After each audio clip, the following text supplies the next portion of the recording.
एक राजा ने अपने सैनिकों को सड़क के बीच में एक बड़ी चट्टान रखने के लिए कहा।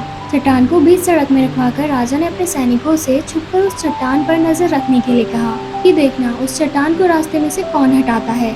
लोग उस जगह पर आते रहे जाते रहे, लेकिन किसी ने भी उस चट्टान को रास्ते में से हटाने की कोशिश नहीं की। उस चट्टान के पास से लोगों के गुजरने वालों में राजा के कुछ करीबी लोग और शहर के बड़े बड़े व्यापारी भी शामिल थे। और उसमें से कुछ लोग तो राजा को ही कोसने लगे, कहने लगे कि क्या राजा इस चट्टान को भी रास्ते में से नहीं हटवा सकता। लेकिन किसी ने भी उस चट्टान को रास्ते में से हटाने की कोशिश नहीं की। ऐसा काफी दिनों तक चलता रहा। एक दिन एक किसान अपनी सब्जियों के साथ उधर से गुजर रहा था। उसने चट्टान को रास्ते में पड़े देखा और सोचा कि सबको चट्टान की वजह से कितनी तकलीफ हो रही है। उसने अपनी मजबूत लाठी से उस चट्टान को एक तरफ धकेलने की कोशिश शुरू कर दी। काफी कोशिशों के बाद वो उसे सड़क से हटाने में कामयाब हो गया। चट्टान को रास्ते से हटाने के बाद किसान अपनी सब्जियों को उठाकर उस रास्ते से जाने ही वाला था कि अचानक उसकी नजर एक पोटली पर पड़ गई, जो ठीक उसी जगह पर पड़ी थी जहाँ से उसने उस चट्टान को हटाया था।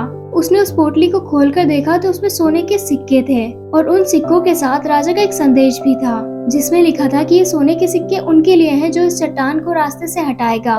दोस्तों, ठीक इसी तरह हमारी जिंदगी में भी कई परेशानियां आती हैं। कुछ लोग उन परेशानियों से बचकर निकल जाते हैं और कुछ लोग रास्ता बदल देते हैं और कुछ चंद लोग ठान लेते हैं उन परेशानियों को हल करने की। और फिर चाहे कितनी भी परेशानियां आ जाएं, वो लोग उन मुश्किलों को हल करके ही रहते हैं। मजबूत इरादे और नेक दिल के साथ की गई कोशिशों के परिणाम हमेशा अच्छे होते हैं। इसलिए जिंदगी में परेशानियों से घबराना मत, बल्कि उन परेशानियों को हल करने की कोशिश करते हुए जिंदगी के सफर में आगे बढ़ते रहना।